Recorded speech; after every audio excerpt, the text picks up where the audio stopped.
Item ಯಾವುದೇ ಇರಲಿ try ಮಾಡಿ ಆಚಿ ಚಿಕನ್ ಮಸಾಲಾ. ನಿಮ್ಮ ನೆಚ್ಚಿನ TV9 ನೆಟ್ವರ್ಕ್ನ ವಾಟ್ ಇಂಡಿಯಾ ಥಿಂಗ್ಸ್ ಟುಡೇ ಶೃಂಗಸಭೆಯ 4ನೇ ಆವೃತ್ತಿಗೆ ನಿನ್ನೆ ಚಾಲನೆ ಸಿಕ್ತು. ಮೊದಲನೇ ದಿನ ಪ್ರಧಾನಿ ನರೇಂದ್ರ ಮೋದಿ ಪಾಲ್ಗೊಂಡು TV9ನ ಜನಪರ ಸಮಾಜಮುಖಿ ಕಾರ್ಯಕ್ರಮಗಳಿಗೆ ಮೆಚ್ಚುಗೆ ಸೂಚಿಸಿದ್ದಾರೆ. ಶೃಂಗಸಭೆಯ ಹೈಲೈಟ್ಸ್ಗಳೇನು ನೋಡೋಣ ಬನ್ನಿ.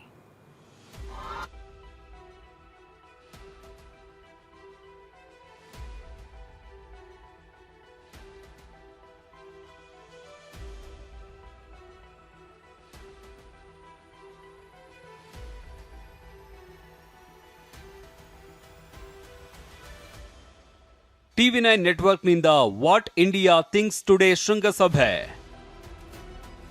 ಪ್ರಧಾನಿ ನರೇಂದ್ರ ಮೋದಿ ಭಾಗಿ, TV9ನ ಸಾಮಾಜಿಕ ಕಳಕಳಿಗೆ ಮೆಚ್ಚುಗೆ. ಸಾಮಾಜಿಕ, ರಾಜಕೀಯ, ಸಾಂಸ್ಕೃತಿಕ ಹೀಗೆ ಹಲವು ವಲಯಗಳ ಸಮಸ್ಯೆಗಳತ್ತ ಬೆಳಕು ಚೆಲ್ಲುತ್ತಾ ಚರ್ಚೆ, ವಿಚಾರ ವಿನಿಮಯಕ್ಕೆ ಸದಾ ವೇದಿಕೆ ಕಲ್ಪಿಸುತ್ತಾ ಬಂದಿರುವ TV9 ನೆಟ್ವರ್ಕ್ ಈ ವರ್ಷವೂ ತನ್ನ ಪ್ರತಿಷ್ಠಿತ ಕಾರ್ಯಕ್ರಮ ವಾಟ್ ಇಂಡಿಯಾ ಥಿಂಗ್ಸ್ ಟುಡೇ ಶೃಂಗಸಭೆಯನ್ನ ಹಮ್ಮಿಕೊಂಡಿದೆ. ಶೃಂಗಸಭೆಯ 4ನೇ ಆವೃತ್ತಿಗೆ ದೆಹಲಿಯಲ್ಲಿ ನಿನ್ನೆ ಚಾಲನೆ ದೊರೆಯಿತು. ಈ ಬಾರಿಯ ಶೃಂಗಸಭೆ ಭಾರತ ಮತ್ತು ಜಗತ್ತು ಎಂಬ ಥೀಮ್ ಹೊಂದಿದೆ. ಪ್ರಧಾನಿ ನರೇಂದ್ರ ಮೋದಿ ಮುಖ್ಯ ಅತಿಥಿಯಾಗಿ ಭಾಗವಹಿಸಿದ್ರು. ಮೈ ಹೋಮ್ ಗ್ರೂಪ್ ಸಂಸ್ಥಾಪಕ ಮತ್ತು ಅಧ್ಯಕ್ಷ ಡಾಕ್ಟರ್ ಜೂಪಲ್ಲಿ ರಾಮೇಶ್ವರ್ ರಾವ್ ಅವರು ಶಾಲು ಹೊದಿಸಿ ಪ್ರಧಾನಿಗೆ ಸನ್ಮಾನಿಸಿದ್ರು.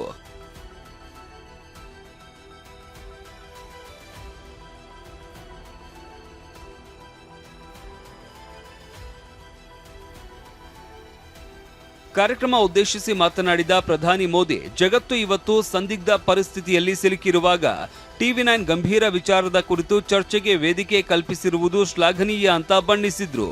नॉर्मली भी युद्धों और मिसाइलों पर आपका बहुत फोकस होता है.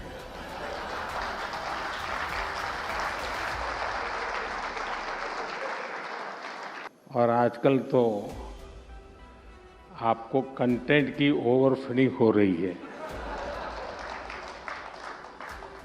बड़े बड़े देश TV9 को इतना सारा कंटेंट देने पर तुले हुए हैं.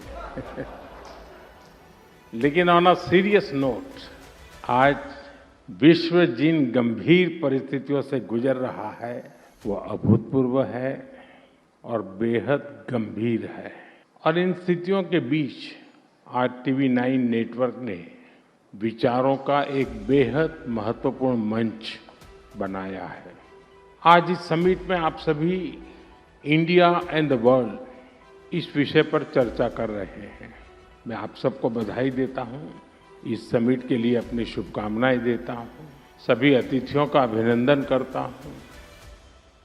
ಇಂತಹ ಸಂಕಷ್ಟದ ಪರಿಸ್ಥಿತಿಯಲ್ಲಿ ಜಾಗತಿಕ ಪೂರೈಕೆ ಸರಪಳಿ ಅಸ್ತವ್ಯಸ್ತಗೊಂಡಿದೆ. ಇಂಧನ, ರಸಗೊಬ್ಬರ ಅಥವಾ ಅಗತ್ಯ ವಸ್ತುಗಳು ಇರಬಹುದು. ಭಾರತ ತನ್ನ ನಾಗರಿಕರಿಗೆ ತೊಂದರೆಯಾಗದಂತೆ ನಿರಂತರವಾಗಿ ಪ್ರಯತ್ನಿಸ್ತಾ ಇದೆ ಅಂತ ಹೇಳಿದ್ರು. हम भारत के हितों के साथ है, शांति के साथ है, संवाद के साथ है. साथियों, संकट के इसी समय में जब ग्लोबल सप्लाई चेन डगमगा रही है, भारत ने डाइवर्सिफिकेशन और रेजिलियंस का मॉडल पेश किया है. एनर्जी हो, फर्टिलाइजर हो या एसेंशियल गुड्स, अपने नागरिकों को कम से कम परेशानी हो, इसके लिए भारत ने निरंतर प्रयास किया है और आज भी कर रहे हैं. ಇನ್ನು ಶೃಂಗಸಭೆ ಉದ್ದೇಶಿಸಿ ಮಾತನಾಡಿದ ಮೈ ಹೋಮ್ ಗ್ರೂಪ್ಸ್ನ executive vice chairman Ramurao Jupally ಅವರು ಮಾತನಾಡಿ, ಇವತ್ತು ಇಡೀ ವಿಶ್ವವೇ ಆರ್ಥಿಕ ಸಂಕಷ್ಟದಿಂದ ಪರದಾಡ್ತಾ ಇದೆ. ಆದರೆ ಪ್ರಧಾನಿ ಮೋದಿ ಅವರ ಸಮರ್ಥ ನಾಯಕತ್ವದಿಂದಾಗಿ ಭಾರತ ಇವತ್ತು ಧೈರ್ಯ ಮತ್ತು ಸ್ಥಿರವಾಗಿ ನಿಂತಿದೆ ಅಂತ ಬಣ್ಣಿಸಿದ್ರು. We live today at a unique crossroads in history. A polycrisis stays at the world, causing unprecedented economic turmoil. India, not completely insulated from the crisis, however, stands out. As the Honorable Prime Minister Shri Narendra Modi ji often says, I quote, "The world is looking at India's youth with hope and confidence because India has the power of democracy, demography and diversity. We indeed owe it to the statesman-like leadership of our Prime Minister Narendra Modi ji that India is seen favorably across regions and regimes." ಟಿವಿ9 ಗ್ರೂಪ್ನ MD ಮತ್ತು CEO Barun Das ಅವರು ಮಾತನಾಡಿ, ಇಂದಿನ ಜಗತ್ತು ಹಲವು ವಿಧಗಳಲ್ಲಿ ಕುರುಕ್ಷೇತ್ರವನ್ನ ಹೋಲುತ್ತದೆ. ಮೋದಿ ಅವರ ಹೊಸದೊಂದು ಮಂತ್ರ ನನಗೆ ಕಾಣಿಸ್ತಾ ಇದೆ. ಆ ಹೊಸ ಮಂತ್ರ ನಾನು ವಿನಮ್ರವಾಗಿ ಭಾವಿಸುವಂತಹ ಸ್ಥಿತಪ್ರಜ್ಞೆ.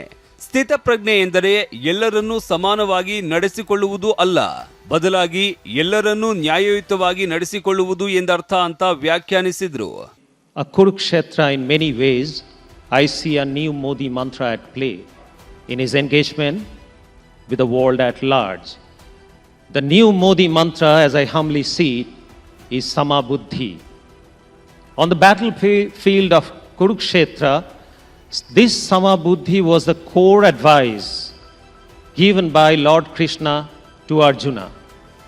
Samabuddhi is not about treating everyone equally, but equitably. It is the ability to engage with all sides without losing one's center. ಟಿವಿ9 ನೆಟ್ವರ್ಕ್ನ ವಾಟ್ ಇಂಡಿಯಾ ಥಿಂಕ್ಸ್ ಟುಡೇ ಶೃಂಗಸಭೆ ಇವತ್ತು ಕೂಡ ನಡೆಯಲಿದ್ದು, ಉದ್ಯಮ ಕ್ಷೇತ್ರದ ದಿಗ್ಗಜರು, ಆರ್ಥಿಕ ತಜ್ಞರು, ರಾಜಕೀಯ ನಾಯಕರು, ಸಿನಿಮಾ ಕ್ಷೇತ್ರದ ನಟರು, ಕ್ರೀಡಾಪಟುಗಳು ಸೇರಿ ಪ್ರಮುಖ ವ್ಯಕ್ತಿಗಳು ಭಾಗವಹಿಸಲಿದ್ದಾರೆ. Bureau report, ಟಿವಿ9.